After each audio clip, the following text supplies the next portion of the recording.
فرمایا صبت علی مصائب لو انہا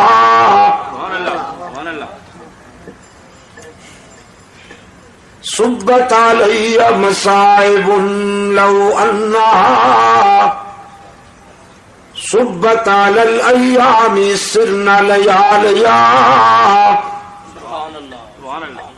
سیدہ فاطمہ رضی اللہ تعالی عنہ فرماتی ہے اس دن میرے احساسات مجروح ہوئے،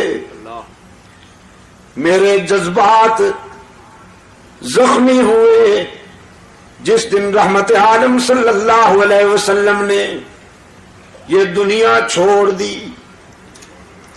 انس ابن مالک رضی اللہ تعالیٰ عنہ فرماتے ہیں فاطمہ زہرا رضی اللہ تعالیٰ عنہ نے ہم سے پوچھا میرے ابا کو کہاں چھوڑ کر آئے ہو؟ عرض کیا فاطمہ ہم تیرے والد گرامی کو مرقد میں قبر میں سلا کے آئے ہیں. سیدہ فاطمہ نے پوچھا رحمت عالم کے جسد اطہر پہ تم نے خاک بھی ڈالی ہوگی نا، مٹی بھی ڈالی ہوگی؟ عرض کیا ہاں بنت رسول خاک ڈال کے آئے ہیں. زاروں قطار برس پڑی فاطمہ کی آنکھیں، کہنے لگی وہ ہاتھ تو دکھاؤ جن ہاتھوں سے تم نے محمد عربی کے جسم پہ مٹی ڈالی.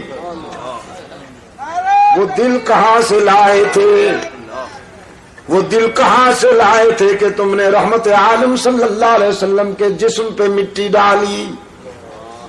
تقدیر مسکرا رہی تھی کہ فاطمہ اس دنیا میں جو بھی آئے گا اسے اس مرحلے سے گزرنا ہوگا. لوگ موت سے گھبراتے ہیں اور قرآن کہتا ہے فَإِنَّهُ مُلَاقِيكُمْ. تم ڈرو، گھبراؤ یا بھاگ جاؤ، وہ ٹھیک وقت پر تمہیں ملنے والی ہے. قُلْ إِنَّ الْمَوْتَ الَّذِي تَفِرُّونَ مِنْهُ فَإِنَّهُ مُلَاقِيكُمْ. دھرتی کے سینے پر جب انسان چلتا ہے، حدیث میں ہے ان الارض لتنادی کل یوم 70 مرہ، یہ دھرتی روزانہ 70 مرتبہ ندا دیتی ہے انسان کو، یابن آدم کلوا ما شئتم واستحیتم. او ابن آدم میرے سینے پہ چلتے ہو نا، جو مرضی آئے کھاؤ پیو. کچھ عرصہ کے بعد تم نے میرے پیٹ میں بھی آنا ہے، تمہاری پسلی سے پسلی ملا کے پوچھوں گی کہ کیسے جیے تھے.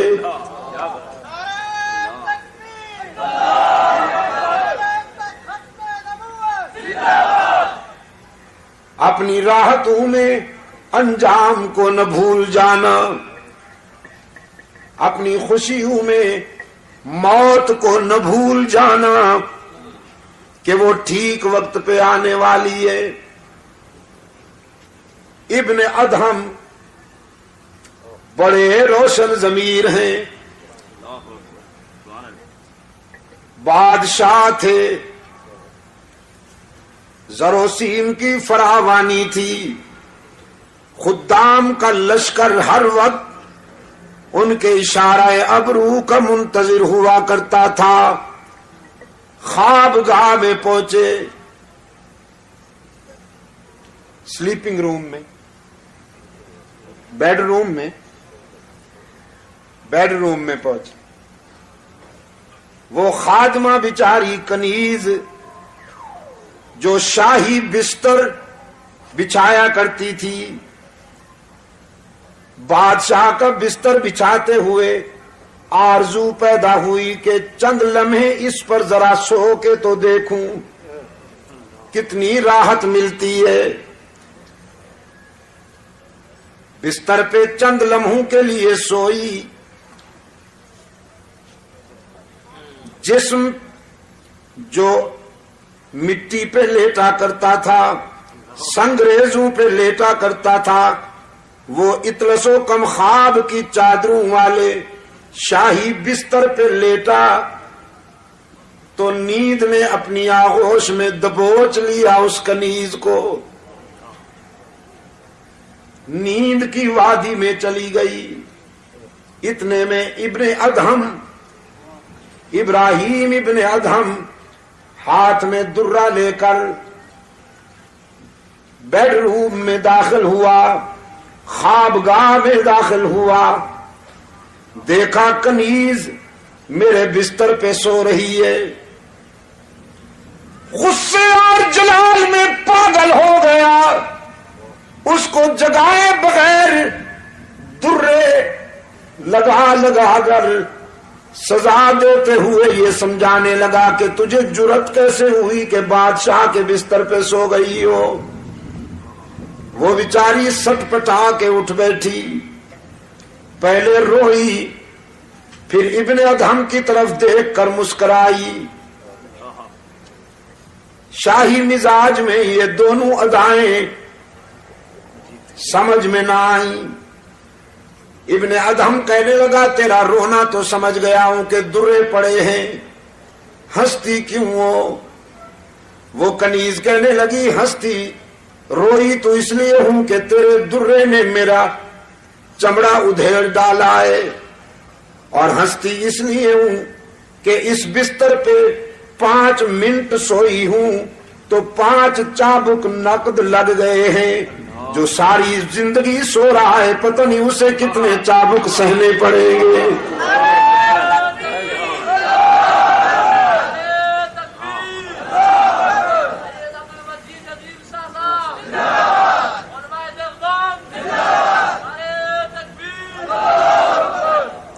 بس اس ایک جملے نے انقلاب بپا کر دیا.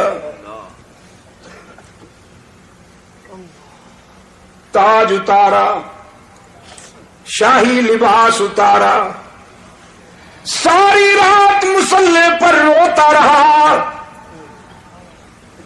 اشکوں سے منہ دھوتا رہا، رب العالمین کے حضور التجائیں کرتا رہا، پروردگار عالم معافی چاہتا ہوں.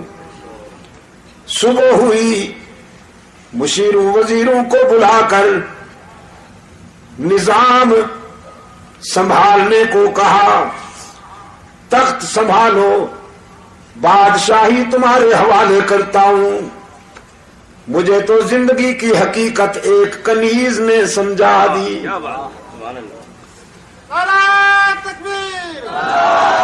اب شاہی تخت پہ نہیں بیٹھوں گا، اب تو اس کو راضی کرنے کی کوشش کروں گا. قرآن کریم اسی حقیقت کی طرف متوجہ کرتا ہے. دنیا میں آ کر اپنے پیدا کرنے والے کو نہ بھول جاؤ، جس نے راحتیں عطا کی ہیں، جس نے مسکراہٹیں عطا کی ہیں. نہیں معلوم آپ کو کہ اس آنکھ کی کیا قیمت ہے، لیکن جیب میں ڈال کر لے جائیے اربوں روپے کا چیک، منڈی میں آنکھ خرید کیجئے نہیں ملے گی.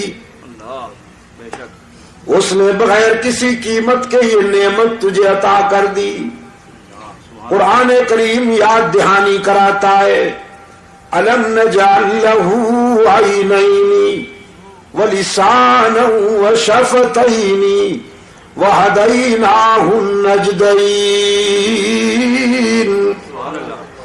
اے ابن آدم، غور کیا کبھی تو نے اپنی 5 فٹ کی اس کائنات میں دور تک نظر نہیں جاتی تو اپنی اس 5 فٹ کی کائنات پر غور کرنا، تیرا پیدا کرنے والا تجھے سمجھ میں آ جائے گا.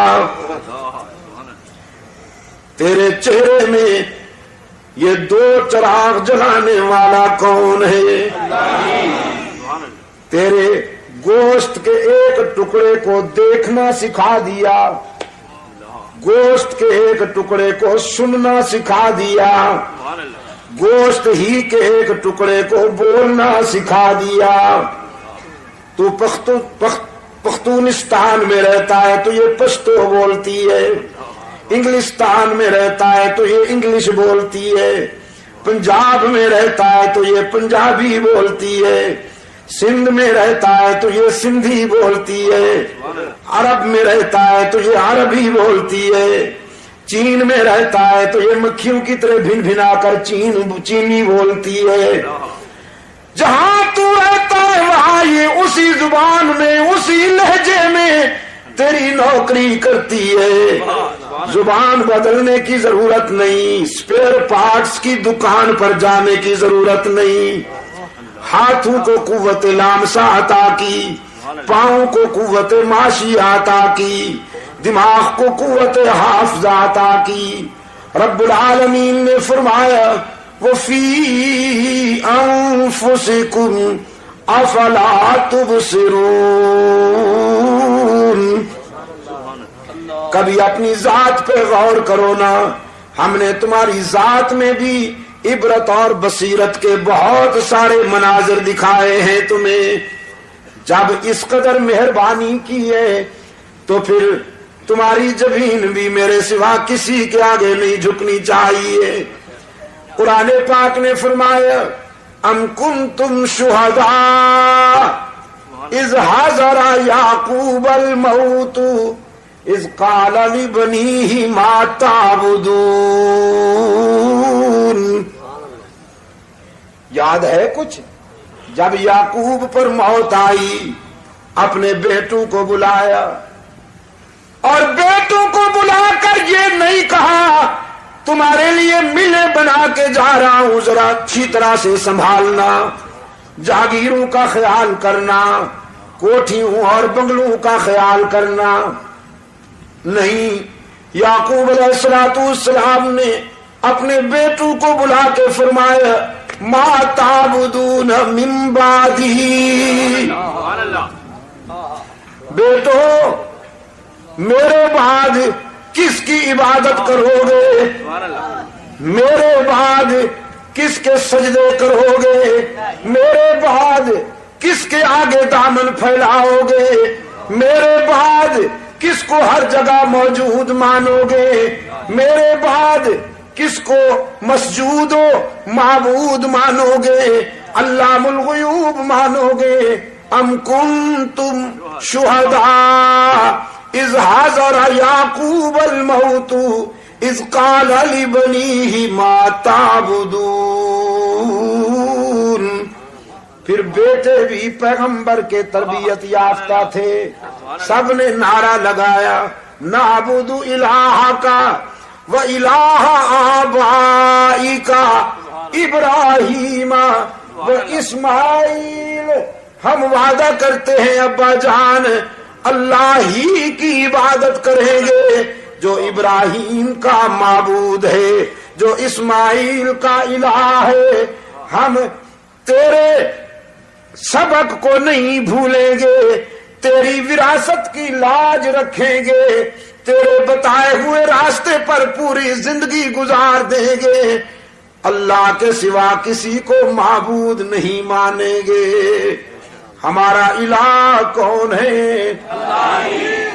یعقوب کے بیٹوں نے وعدہ کیا ہمارا الہ کون ہے؟ مسجود کون ہے؟ شیر شاہ کے شیروں، ذرا شیروں کی طرح بولو نا، توحید کے شیروں ذرا شیروں کی طرح بولو تاکہ شرک و بدعت کی دنیا کے گیدڑ صحیح ہو جائیں۔ ہمارا الہ کون ہے؟ ہی پہ ضرب لگا کے ذرا دائیں بائیں دیکھ کر کوئی بھی کا بیمار چپ بیٹھا ہو یا حیران بیٹھا ہو تو اس سے بھی کہلواؤ قالوا نعبد الہک، ہم وعدہ کرتے ہیں کہ اس کی ہی عبادت کریں گے جو ابراہیم و اسماعیل کا معبود ہے۔ ہم بھی ہر نماز میں وعدہ کرتے ہیں نعبد ایاک، یعقوب کے بیٹوں نے جو وعدہ کیا تھا وہی وعدہ قرآن روزانہ ہم سے بھی لیتا ہے، نعبد ایاک، ایاک نعبد و ایاک نستعین، ہم تیری ہی عبادت کرتے ہیں اور پتہ نہیں وہ دن کب آئے گا یار، پتہ نہیں وہ دن کب آئے گا کہ جب میں پوچھوں تو سب کا جواب صحیح ملے۔ میرا دل کیا چاہتا ہے حاجی صاحب، بھائی حاجی عبدالستار صاحب، میرا جی یہ چاہتا ہے کہ ساری زندگی صرف سورہ فاتحہ کی تفسیر بیان کرتا جاؤں، ہر جلسے میں یہی بیان کروں، اور پھر لوگ کہیں کہ بس جی اس کو تو اس کے سوا آتا ہی کچھ نہیں۔ ہاں، رکابت کے مارے ہوئے بد نصیب، حسد کے بیمار یہ کہیں کہ شاہ صاحب کو تو اس کے سوا آتا ہی کچھ نہیں، اور حشر میں یہ میرے گواہ بن جائے اللہ کے سامنے کہ اس کو تو اس کے سوا کچھ آتا ہی نہیں تھا۔